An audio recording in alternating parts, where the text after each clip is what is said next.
Olá, meus alunos do sétimo ano, tudo bem com vocês?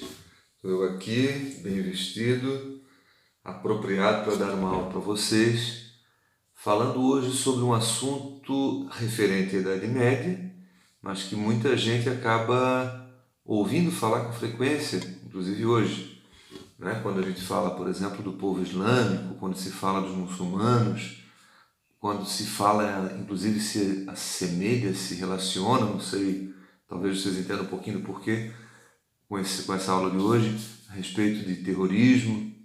Então, nós vamos falar hoje a respeito do surgimento de uma religião que acontece no século VII, portanto, dentro da Idade Média, e que depois, com o passar do tempo, ela vai, inclusive, envolver no contexto do próprio modelo feudal. Essa religião ela surge no Oriente, porém ela influencia também a vida no mundo ocidental, na Europa Ocidental. Então nós vamos falar hoje aqui a respeito de uma religião fundada, criada por um grande profeta, considerado um dos maiores profetas, um dos últimos profetas, pelos muçulmanos no caso, né? Que é o profeta Maomé. Tá? Maomé era um jovem simples, criado numa área de gente que trabalhava geralmente com comércio, com mercado, e ainda muito jovem, o Maomé, com aproximadamente a idade de vocês, uns 13 anos, Maomé ele ficou órfão.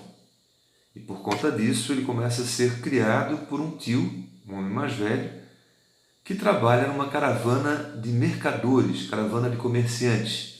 Você já deve ter visto algum filme ou desenho animado, aqueles vários camelos, um atrás do outro, andando pelo deserto, andando em caravanas, em grupos, em equipes.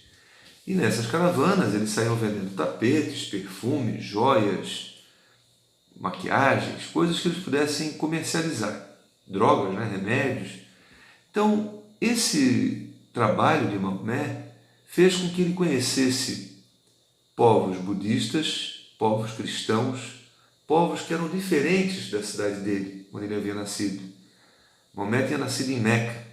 Meca era uma cidade santuária, era uma cidade onde os árabes cultuavam vários deuses. Eles eram politeístas.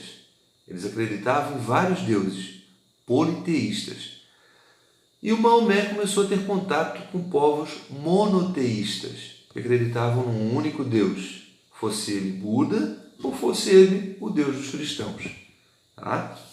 Então, Maomé ficou viajando por vários lugares e isso fica na cabeça dele, essa imagem, essa memória, esse conhecimento desses povos monoteístas marca a existência de Maomé.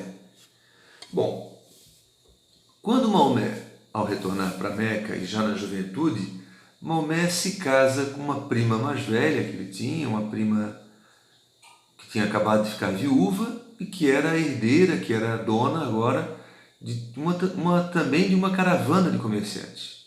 Ela tinha alguns camelos. E aí Maomé assume os negócios da mulher. Bom, agora ele tem mais posses, e por ter mais posses ele pode ser mais respeitado, mais ouvido.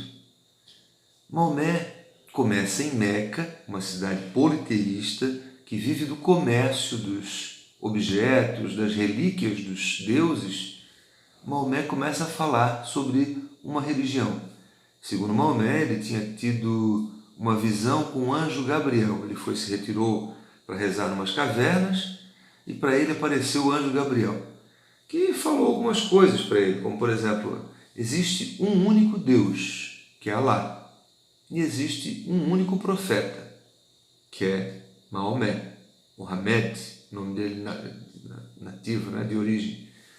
Maomé, o único profeta, Deus tendo como nome Alá.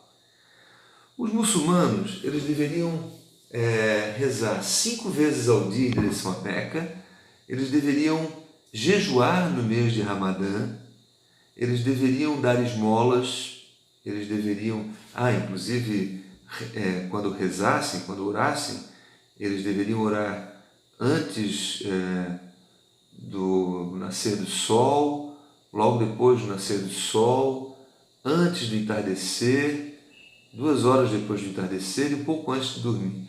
Essas orações elas eram feitas todas voltadas ao Oriente, todas voltadas a leste, todas voltadas a Meca. Tá?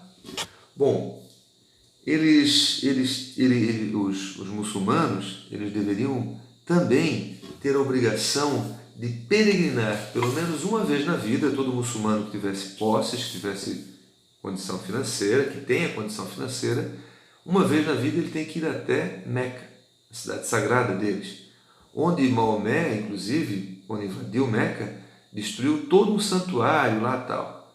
Mas isso, ele destruiu quase tudo. Só deixou lá um ídolo, uma grande pedra, parece que é um meteoro que caiu na região, uma pedra negra, que ele considera como uma pedra sagrada, que é considerada como uma pedra sagrada para os muçulmanos. Então, ir e dar uma volta, passar a mão na pedra negra. Mas antes de Maomé começar essas pregações, ele tinha sido expulso de Meca. E por que ele foi expulso de Meca? Por que será, professor? Será que alguém já se tocou? Porque o Maomé estava pregando uma religião monoteísta e os mercadores de Meca não queriam saber disso. Então, por conta disso, Maomé torna-se figura não grata e ele é expulso de Meca. Ele foge de Meca para Medina. A fuga de Maomé se dá no ano 622. Essa fuga nós chamamos de Hégira. Deixa eu achar aqui onde é que eu botei. Hégira. Enxergando aqui? Hégira. A Hégira é a fuga de Maomé para Medina. E depois ele pregando, agora com mais dinheiro, como eu falei, né? Pregando para familiares, depois para vizinhos, para amigos. Ele invade Meca, destrói quase tudo, só deixa a Pedra Negra e vira um grande líder, um grande profeta. Ele propõe então a fé, a oração, né? A fé que ele é o único profeta, que Maomé é o único Deus, que Alá é o único Deus. Ele propõe a oração 5 vezes ao dia em direção a Meca, ele se ajoelha no tapete, ele fica jogado no chão. A peregrinação uma vez na vida, pelo menos em direção a Meca. Jihad. O que é a jihad? Jihad, o jihad é a força, é o empenho, é a luta do muçulmano pela sobrevivência. Alguns encaram a jihad como sendo a guerra santa. Guerra Santa. Então talvez daí surja essa coisa do radicalismo de alguns muçulmanos. Nem todo muçulmano é radical, nem todo radical é muçulmano, certo? Mas a pregação da própria Guerra Santa, a própria pregação da Jihad pode ter provocado esse exagero exacerbado, né? Esse exagero grande de alguns radicais que viraram esses xiitas aí, que saem por aí como homens-bombas, como suicidas, matando pessoas, tirando a vida, que é uma coisa para nós fora de contexto. Isso tudo em nome de Deus, em nome de Alá, para muitos, né? Outra coisa, quando a Guerra Santa, a própria Jihad, ela era estimulada, por muito tempo estimulada, por conta do butim. Butim. O que é o butim? O butim é o seguinte, era uma prática também comum entre os muçulmanos, a divisão dos bens dos vencidos entre os vencedores. Como assim? Se eu invadir um território como o do Uruguai, todos os bens dos uruguaios que puder trazer para o Brasil, eu vou trazer, e aquilo que eu puder trazer vai ser meu. Então, um povo que vivia numa região desértica, que vivia numa região seca, com miséria, com pobreza, poder dividir coisas dos outros é um estímulo, né? uma força a mais para poder participar das lutas. Então, tudo isso aí são pontos que a gente tem que entender que são favoráveis à expansão do islamismo. Outro fator favorável é a questão da poligamia. Um homem poderia se casar com várias mulheres. Um homem islâmico pode se casar com várias mulheres desde que ele possa sustentar essas mulheres. Isso é uma prática comum até hoje. Isso também estimulou que um homem tivesse muitos filhos. Porque se uma mulher pudesse casar-se com vários homens, ela poderia engravidar de um homem por ano. Não é isso? Ela poderia ter 1, 2 filhos por ano. Mas se um homem se casa com 6 mulheres, ele pode ter pelo menos 6 filhos por ano, se ele engravidar as 6 mulheres no ano. Ele pode ter talvez mais de 6, se tiverem gêmeos. Então o que eu estou querendo que vocês entendam é que isso estimularia a própria expansão do islamismo. Foi se formando um grande exército, um grande número de fiéis. E essa se torna uma das maiores religiões do mundo na atualidade. E o islamismo vai influenciar, a história do islamismo vai influenciar diretamente na história da Idade Média Ocidental. Tá? Mas isso a gente vai ver mais para frente.